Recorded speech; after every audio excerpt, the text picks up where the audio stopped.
Hey, how you doing? Bob Folks here with the Gilly Glue. Just out here in the garage, we're going to fill some feeders.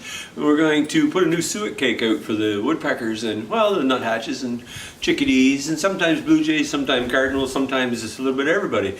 But we certainly have the woodpeckers on our suet all the time. One of the products that we really like, and the Downy really seems to like this as well as the other ones, but we have these polycarbonate window hangers that have silicone-based suction cups that fit on your window. You can put them in a variety of different places that work really great. Kids love it. Anybody that wants to introduce their kids or grandkids or any of that kind of thing into birding, this is a great way. We have a variety of different types of window feeders that you can put out, but this one with the suet for the woodpeckers works great. So what we do is we hang the acorn off of it, which is a product that's produced here in Ontario for us, and there's actual pine cone inside. It's heated so it expands open, and then this product is squished all around it, and then it cap it off with peanuts on top. The Downy woodpeckers love this guy. Harries are on it, chickadees are on it, nuthatches are on it, woodpeckers like to get, or excuse me, blue jays get it on the top for the peanuts, and pileateds hang on here as well. So it shows the strength and durability of this, that pileated woodpecker can hang off of this. Then these hold up to 4 pounds, so it's a great product. We quite love it. The little Downy woodpecker is a great little woodpecker, just a cute little guy. Very similar colors to the hairy woodpecker in a previous video that we did, but very distinct difference in size. And one of the main characteristics that I find that is just look at the beak. The beak size depicts the Downy right away quick. It just tells you almost immediately the size of the beak on that guy. It's very tiny in comparison to the hairy. Again, the male has the red patch on the back of the head, the female does not. Cavity nesters, sometimes these guys will use nesting boxes actually. We've had them in some of our nesting boxes that we have here around the yard, which is a very cool thing. They have sort of the same type calls that some of the other woodpeckers do.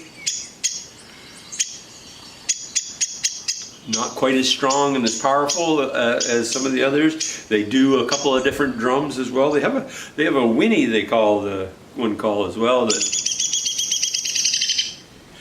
similar to the hairy but different. And their drums are localized. Again, very distinct, but you can tell that they're not as robust of a bird. They have a much quieter drum. There's a heavier one, there's a he's got her going. And a more of a so it's interesting when we talk about all these different types of woodpeckers and the drumming that they do, you start to listen and start to see if you can ID based on the drum. And you'll be surprised how you start to notice the difference, particularly after you hear the drumming and you stop and look, and then you can sort of say, oh, it's a Downy, and then you associate the sound with your sighting idea, and then it starts to activate your memory to be able to tell. Again, all across North America, these birds, they're way down into Florida as well as up into Alaska and Northwest Territories. Very robust cavity nesting bird, eat lots of bugs. Their populations are quite plentiful. They seem to be interacting with humans, and particularly the Downies as compared to some of the others. They have integrated themselves quite well into urban park areas and being around our yards, and even in very urban locations.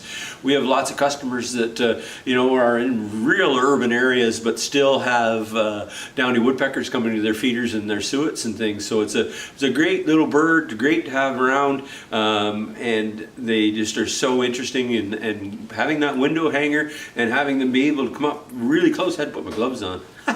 It's like -30 here right at the moment, so just wanted to get that finished up, and it just, keeping food available, shelter available, water available, and high quality food products, you're bound to have a great assortment of birds in your yard. And that when we live in harmony with nature, we are all part of this thing. So it's a great way to be.